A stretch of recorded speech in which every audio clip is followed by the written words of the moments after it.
We live in a world of death, both figurative and literal. We know tombs. And as sad and as heavy as a tomb is, we often choose to stay in it or like to linger around it. Because grief often feels much safer than hope. Hope feels very dangerous. When you've learned how to live in graveyards, resurrection becomes a big disruption. Like, as much as we say we want Easter resurrection, we're Easter people, we do often choose to make our home in the tomb. It can seem less costly in some way, easier even to not deal with this whole like resurrection thing. For both the privileged and the oppressed, there are reasons to sit in the tomb, whether it's just a matter of survival, or maybe it's enjoying the benefits that the darkness of the tomb justifies. We can choose to stay, and we often do. But I think here is where the Easter message, where resurrection challenges us and challenges what we think that we know.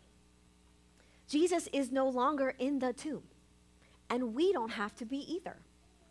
Jesus calls us to follow him, which includes following him out of the tomb, because that's where he went.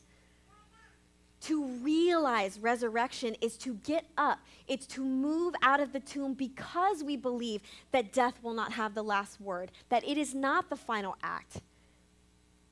To realize resurrection is to proclaim that Jesus rules and reigns, and that in him there can be restoration and reconciliation and righteousness and justice in every life and in every sphere of life. It's to ask death, where is your sting? Death, where is your victory? We ask that in resistance, not because death doesn't have power in the world, it does, but because resurrection power in Jesus is greater. We don't deny death. We can't. We can't deny death. Death and all of death's children are very real. And the Easter narrative reminds us of that without question. You can't have Easter resurrection without death. So today, on Easter, we acknowledge that death is real, yes, but that it is not final. Resurrection is realized restoration where things are broken. It's real, tangible liberation where oppression makes its home. It is life where death has ruled. Do we dare hope these days? Do we dare? Do we dare imagine something beyond what we think is possible? Do we dare let it change how we live? Friends, we can, and we do, because Jesus is risen.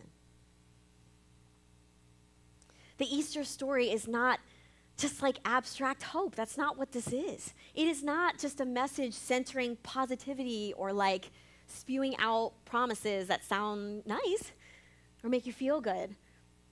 That would be so much easier. I wish I could preach that sermon next time. But that is not what the Easter story is about. The Easter story is about Jesus. That's what we remember during Holy Week. We remember Jesus crucified, Jesus dead, Jesus buried.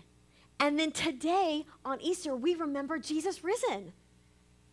Jesus is the one who beckons us to remember with hope, to reframe our expectations and use our holy imagination.